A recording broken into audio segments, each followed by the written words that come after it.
اللہ کے نبی نے کے پاس ایک آدمی آیا، اس نے آگے کہا کہ یا رسول اللہ میرے مالی حالات نہیں ٹھیک. تو میں نے شروع میں جب لگا نا تبلیغ کی طرف، تو مالی حالات بڑے خراب ہو گئے تھے. مالی کام چھوڑا تو مجھے میں طارق میر صاحب سے کہا، طارق میر صاحب سے کوئی دوستی تھی، ان سے ملتے گلتے تھے. میں نے ان سے کہا، میں کہ یار مولوی صاحب مالی حالات بڑے ماڑے نہیں یار، کی کریے، گھر کا خرچہ بڑا مشکل ہو گیا، چلتا نہیں. تو انہوں نے کہا یار باوضو رہا کر، باوضو رہا کر.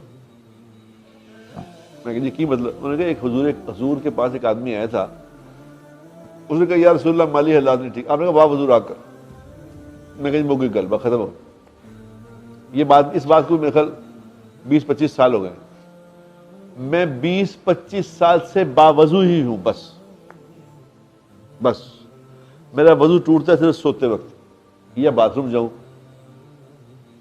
ہر حال میں، جہاں جہاز میں ہوں، میں جا رہا ہوں نا، اگر جہاز میں باتھ روم میں گئے تو میں نے وضو کر لینا ہے.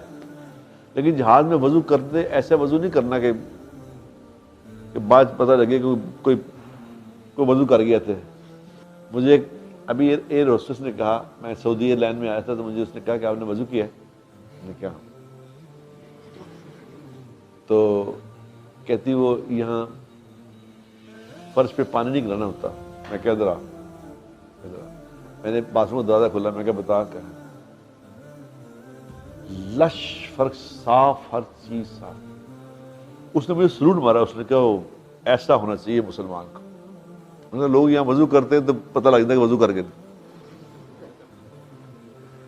میں کہ ایسا باتھ روم بتا تیرا پہلے جب جہاز شروع ہوا تھا ایسا صاف تو اس وقت نہیں تھا جب جیسا میں نے کر دیا. انہوں نے کہا واہ مزہ آ گیا، کسی مسلمان کو دیکھ کے مزہ آ گیا کہ ایسا ہی ایسا کرنا ہے وضو. نبی کے ماننے والا گندا نہیں ہو سکتا، یاد رکھنا، گندا نہیں. نبی کی زندگی پاک